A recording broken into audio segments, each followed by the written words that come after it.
बिस्मिल्लाहिर्रहमानिर्रहीम। नाज़रीन, programme current affair के साथ आपका मेज़बान सैयद आसिफ अली हमदानी हाज़िर खिदमत है।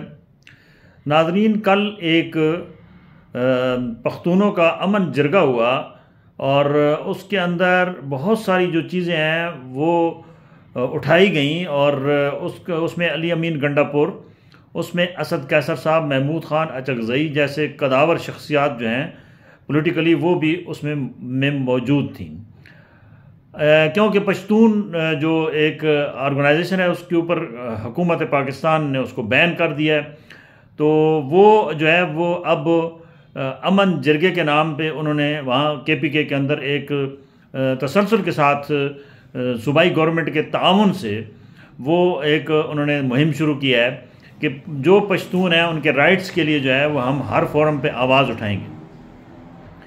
कल वहाँ पे PTI के जो सरकर्दा रहनुमा थे उन्होंने वहाँ पे उस अमन जिरगे के दौरान बहुत ज़्यादा वावेला किया कि जो ये सानिया डी चौक है उसके मुतालिक कि वहाँ हमारे पश्तूनों को सीधी गोलियाँ मारी गईं, वहाँ पे उनकी लाशें जो हैं वो गुम कर दी गईं, वरसा अभी तक अपने प्यारों की तलाश में हैं और कोई जो गवर्नमेंट का रिएक्शन है वो इंतहाई पख्तूनों के लिए जो है वो ख़तरनाक है। उसी जिरगे में ये तय हुआ कल के जिरगे में, अमन जिरगे में, कि जी पश्तूनों का जिसने भी खून बहाया है उससे हिसाब लिया जाएगा। वैसे पश्तूनों की एक रिवायत है कि वो उनकी अगर कोई वहाँ पे कोई दुश्मनी चल पड़ती है तो वो आखिरी नस्ल तक जो है वो दुश्मनी निभाते हैं। ख़ुसूसी तौर पे कबाइल के अंदर ये रस्म चलती आ रही है कि अगर एक का बंदा मारा जाता है तो वो दूसरा जिसका मारा जाता है वो बदला लेता है, वो कोर्ट में केस शेस या उन मामलात में नहीं जाते।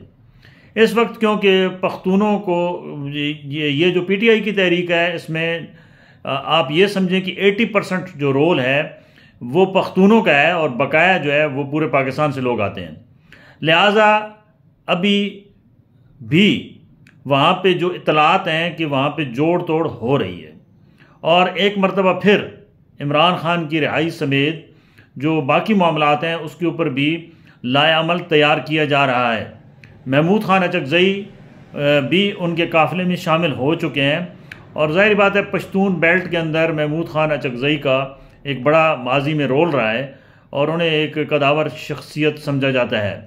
ताहम ये किसी सूरत भी हमारे कौमी इदारों के हक़ में नहीं है और ना ही हुकूमत के हक़ में है कि वहाँ से कोई ऐसी तहरीक चले जिसके ऊपर अल्लाह ना करे कि वो असला उठा के वो रियासत के सामने खड़े हो जाएं। रियासत को चाहिए कि इन तमाम जितने भी मामलात हैं इसकी कोई एक आला सतही इंक्वायरी कमीशन मुकर्रर करें और डी चौक के अंदर अगर कैजुअलिटी हुई हैं और जो लोग उसमें मुलव्वस हैं, चाहे वो सरकारी हैं चाहे वो गैर सरकारी हैं, तो उनको मंजर आम पे लाएं, क्योंकि ये लावा अभी ये चिंगारी जो है वो अभी बुझी नहीं है और ये चिंगारी ये किसी सूरत भी ये सुलग रही है और किसी वक्त भी ये भड़क उठेगी। फिर इस आग के अंदर सबसे ज़्यादा नुकसान रियासत का होगा और इस पाकिस्तान का होगा। मैं बार बार कहता हूँ कि रियासत माँ जैसी है, तो माँ को दिल गुर्दा बड़ा करना पड़ेगा, क्योंकि ये तमाम जितनी भी रियासत के अंदर लोग रह रहे हैं ये माँ, इस माँ के बच्चे हैं और इस माँ को इनका पूरा ख्याल करना होगा, चाहे वो पश्तून है, चाहे वो बलूचिस्तान से है, चाहे वो सिंध से है, चाहे वो पंजाब से है, वो किसी भी सूबे से है या किसी भी इलाके से है, तो उसके जो बुनियादी इंसानी हकूक़ हैं और 1973 के आइन के मुताबिक जो वो हकूक़ उनको सबको बराबर हासिल हैं। तो इसके ऊपर ये तासुब जो जा रहा है कि ये सिर्फ पश्तूनों को ही टारगेट किया जा रहा है और पश्तूनों के ऊपर ही गोलियाँ चलाई गई हैं, इस तासुब को जो है वो ख़त्म करना होगा। बसूरत दीगर ये तासुब जो है ये एक बड़े लावे की सूरत में जो है वो पकेगा और फिर बहुत बड़ा नुकसान उठाना पड़ेगा। हमने 1971 में भी ऐसे ही कुछ अहमकाना फ़ैसले किए जिसकी वजह से बांग्लादेश हमसे दूर हो गया। हमने माजी की तारीख से कुछ नहीं सीखा और ना ही हमने कोई मुस्तकबिल की जो है वो सही तरीके से सफ़बंदी की है। हमारे जितने मामलात हैं वो जुगाड़ पे चल रहे हैं, कभी एक जुगाड़ लगाते हैं वो फेल होता है, फिर उसी जुगाड़ के अंदर एक नया जुगाड़ लगाते हैं। मुल्क और रियासत जो है वो जुगाड़ों पे नहीं चलते, वो नज़रिए के तहत चलते हैं और एक बाकायदा कौमी नज़रिए, जो हमारा 2 कौमी नज़रिया था, उसके तहत ही जो है वो मामलात को आगे चलाया जा सकता है। करारदाद पाकिस्तान को हमने करारदाद मफादात बना दिया है, और ये कोई अच्छा शगुन नहीं है। हम वक्त के साथ साथ हर चीज़ को बिल्डोज करते जा रहे हैं। ताकत का जो इस्तेमाल है वो किसी सूरत भी, चाहे वो कौमी सतह के मामलात हों या बैनुल-अक़वामी सतह के मामलात हों, वो उनसे मसाइल हल नहीं होते।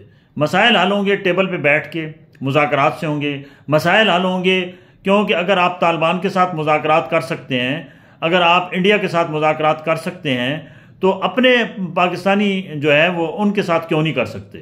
तो मुज़ाकरात करने पड़ेंगे, हुकूमत को पहल करनी चाहिए, रियासत को भी पहल करनी चाहिए, और इन तमाम जो सुलग रहे हैं इस वक्त, सुलगती आग को बुझाना होगा।